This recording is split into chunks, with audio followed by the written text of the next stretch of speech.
Okay. Well, my first memory is still as vivid today as when we came. I was just 5 years old, and my mother had arrived from.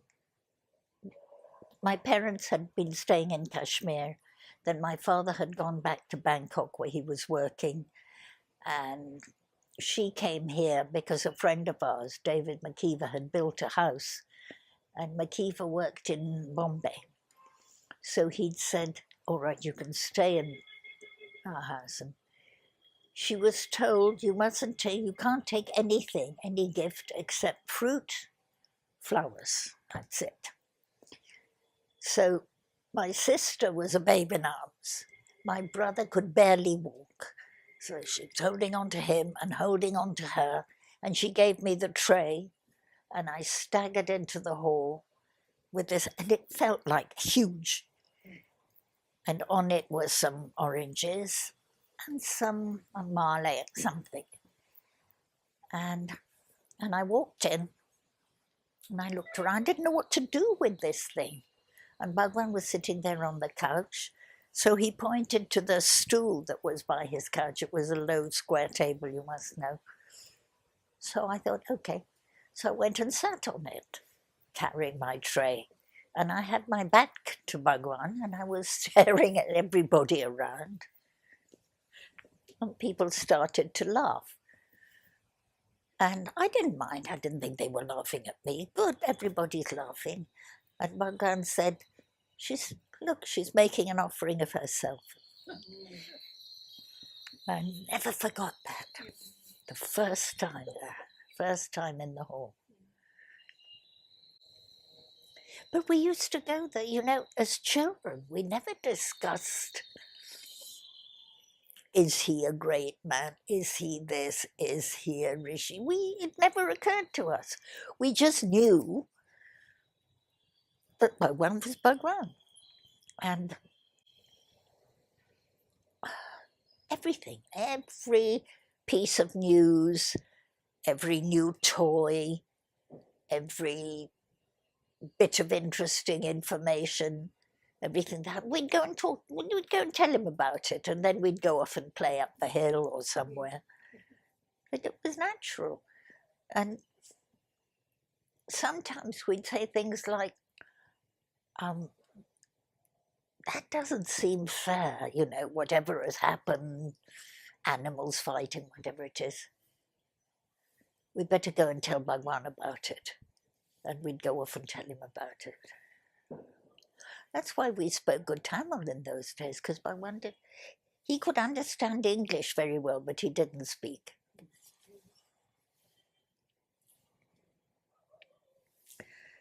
My sister took her doll, or was it mine? I don't remember now. And for Christmas. And he was looking at it gave just as much attention as adults asking philosophical questions. He would listen and answer. Showed him the doll, and he said, look, the eyes open and close. And he was singing, and very nice, gave it back. I took a book I got called the Mother Goosebump, full of nursery rhymes. And it was falling to pieces a bit, so he gave it to, what's he called, Moni's Swami, who was there and who used to open the letters and the newspapers and all of that. And he gave it to him, and he said, get it rebound. So I left it behind somewhere. I've lost it. Anyway, what else? More memories.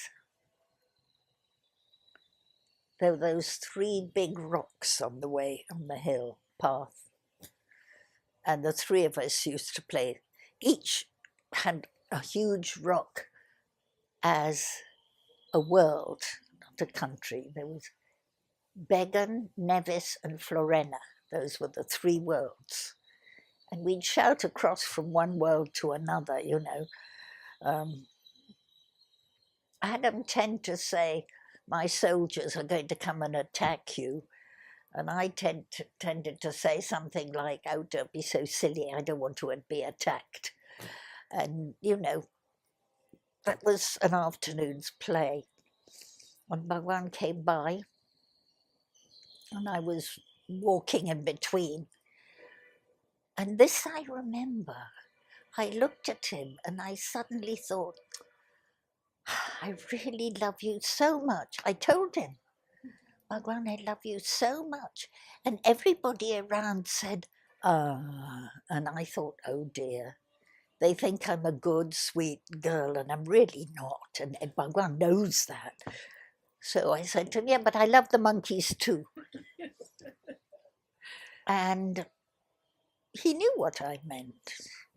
He smiled. But of course, there was a lot of shock horror, How can she talk about loving Bhagwan and loving monkeys in the same breath? But anyway,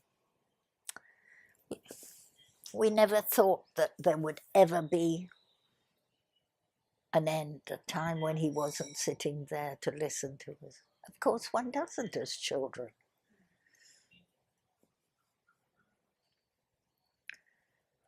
Well, I get what? Oh yeah.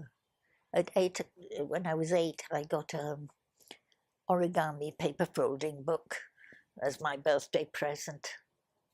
And I sat there at the dining room table making one thing after another, and there was one would not come, would not come, would not come. All the pieces of paper got spoiled. And I thought, gosh, I'll have to go to the hall. I took the book, I took my bit of paper, I went there, walked in, sat down, opened the book, got the piece of paper, made it, it worked. Nobody said anything, this is. Then I looked, thank you, Bhagwan, and walked out with my book and my piece of paper.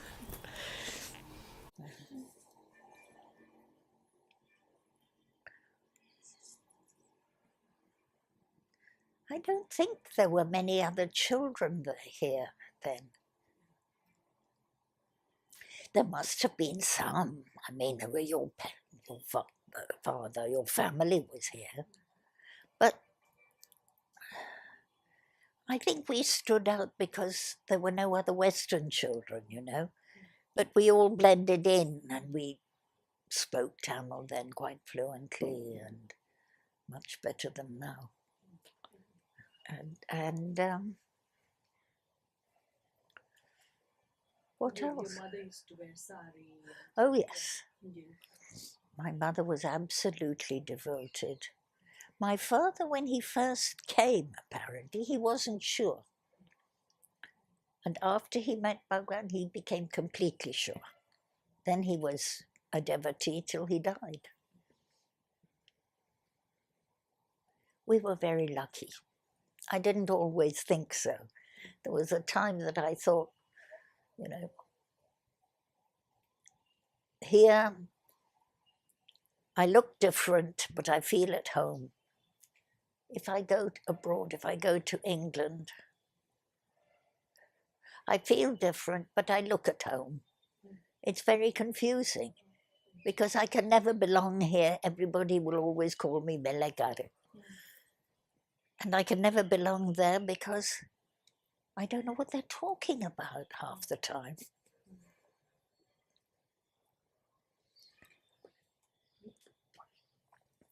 What else can I remember? The lady whose husband died. I can remember that, yes. Every foreigner came to our house because between them my parents spoke a number of languages. My mother was Polish and she spoke German and French and whatever. But foreigners meant people from New Delhi, New Zealand, New York. Everybody was foreign, If they didn't speak Tamil, they were foreign. And this lady came.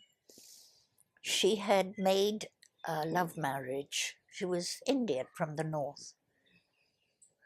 And the parents were very upset. And then They went swimming in Madras on the beach, and in front of her eyes, a shark took him, and she couldn't cope with it. And in the end, she went everywhere, everywhere. She went to every wise man, holy man. You know, what did we do wrong? Who did we harm? We married each other, we behaved correctly. Why? And she had found that many people would talk to her, and then when she went out, she couldn't even remember what they'd said. You know, they kind of talk, and used long phrases about the soul and spirituality and so on. She wanted an answer. And when she came to our house, I was not a particularly sensitive child, but I couldn't bear sitting there because she was tense like this. She was wound up like a... Anyway, she talked for a bit and I was busy creeping out and running off. And my mother said, take her to the ashram. And I said, and me? Go on, take her. And when my mother said, go, you went, you know, nobody argued. So I went with her. And I went to the hall and I said, go in there. And I ran off because I was very uncomfortable with her. You know how some people, when they're in a state of tension or fear or whatever it is, you can't be in their presence. Anyway, I pointed her to the hall, and then the lunch bell went sometime later, and I thought, oh God, I expect I've got to take her home again. So I went back to the hall, and there she was. She was at peace, and I couldn't believe it. I couldn't believe that this was the same woman that I couldn't bear to be near a couple of hours ago. So I wanted to ask her what Bhagavan had said, because I thought to myself, whatever he said to her, I didn't doubt for a minute that he could make her better, but those words must be the most important words in the world. They've changed this woman completely. What are they? What did he say? And in those days, you know, it wasn't like now when you would walk up to anybody and ask them anything. We were kind of, anyway, I thought, my mother will ask her, then I'll find out. So we came home. And my mother did ask her, and she said, nothing. She had her list of questions because she wasn't going to be fooled by any fake guru. And she took out the list of questions, and he looked at her, and he looked so compassionate, and she suddenly thought, it doesn't matter. Left the list of questions and came out.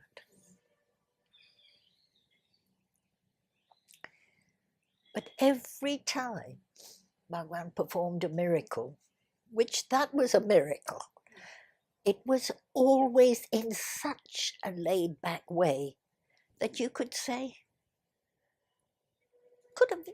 it could be anything. That was like the story of the monkeys, when the monkeys used to cling to the window next to his couch. And he read in the papers that they were sending a van round to collect monkeys. They were all being exported to the United States for experiments. And he read this, and he looked up. The king monkey was sitting there, clinging to the window, and he laughed, and he said to this monkey, you see that? You better take your tribe away, They may be coming to catch you. And they came, and there wasn't a monkey. Not one monkey in Tiruvannamalai. there again, it could have been just chance. It could have been the monkey decided to go away. Nothing was done as with a splash. It was all very low-key. That was like the Jedka driver. His wife died, and it was monsoon time, and he couldn't afford to. I believe there's somewhere you can go which is protected, but it costs more if you're going to do a cremation. And he couldn't afford anything, so he went to tell Bhagavan his problem. And Bhagavan just looked out of the window and said, it might clear up. And he completely trustingly, he made all the arrangements, he went, he cremated his wife, and then the rain came down again. So there's a, what else can I tell you that, is there anything else I ought to remember and I can't? I can't think of anything else. The letter you wrote to Bhagavan, Which one? as he was during Oh, his yes, nearby yes, yes. days. My mother wrote that he was very, very, in a very serious condition. I don't know what made me write that. I said, don't worry, Bhagavan knows what is best for us. And I really, you think I would have said best for himself, but I said best for us. And we showed him all our letters then. Everybody, people would come in. Anyway, when Bhagavan read that and he said, there, you see, best for us. He approved of that. I miss those times in the hall, which was so warm then, because people would chat. I think it's a more Indian thing. We meet and everybody together and people talk about things. And sometimes, of course, there were serious spiritual questions. Sometimes there was a lot of laughter. People would tell stories. Sometimes it was just pure gossip. My sister bought a new carpet or a new mat. But I think it has become the Western idea of a cathedral now. And everybody goes, shh. Because I once committed a terrible sin. I was sitting in there and I saw somebody I'd known in my childhood. I said, hello. God, what have I done?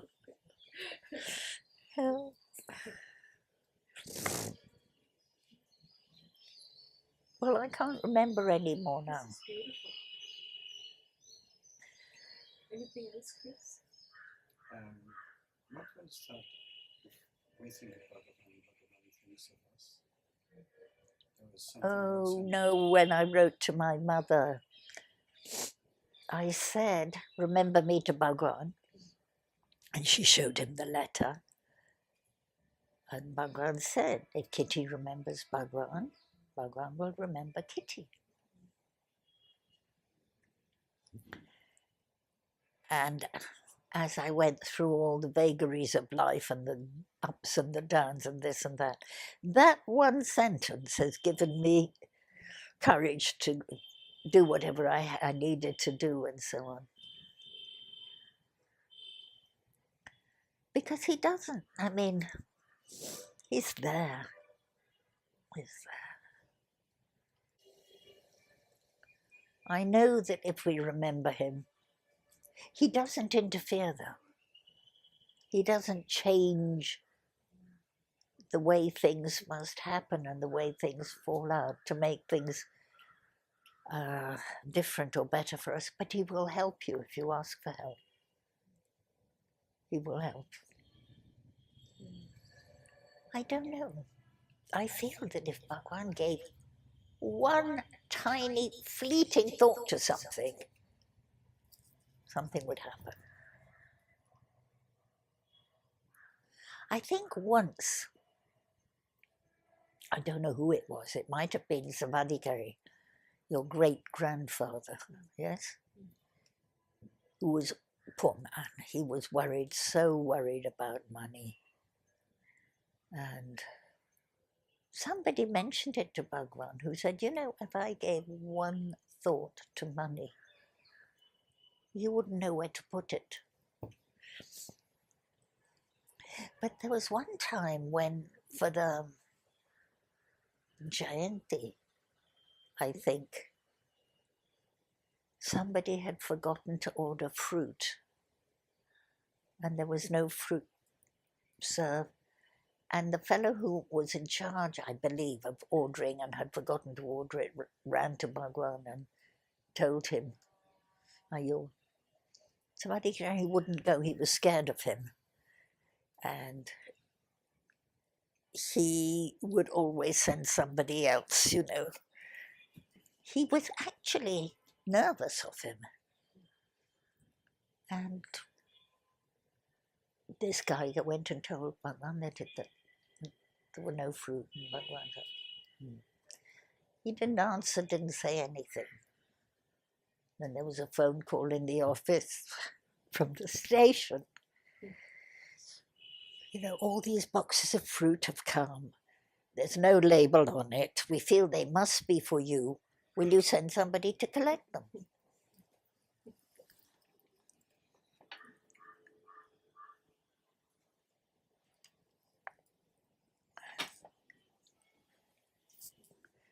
Funny, we used to go and everybody, they used to go and show him their new clothes, and he would notice for himself if somebody was doing something different, whatever.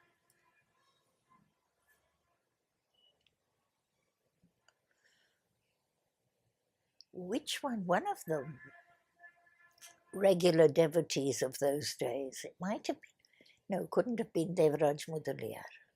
No. One was distantly related to Bhagavan, wouldn't have been Mudaliar, somebody there. And they had relatives and would talk to him about, you know, this one is going to marry that one and somebody is going to do this and that and the other, all of these stories. Yeah. Well, you talking about Adam reminds me that he got some sweets. Somebody gave him some sweets. And we used to go to Bhagavan, tell him everything in those days. So he went, and he went to show him something. And he says, I've got some sweets. And Bhagavan said, he said to Bhagavan, do you want one? And Bhagavan said, are there enough for everybody? Like we were talking about the other day. And he said, no, but you can have mine. And he took it out of his mouth and he put it in Bhagavan's hand. Can you imagine all the old Brahmins? Ayo! And Bhagavan said, never mind, you eat it, and gave it back to him. And that was the end of that. But that was always, are there enough for everybody? Otherwise he wouldn't take. I wonder if he would have eaten this one. He brought along.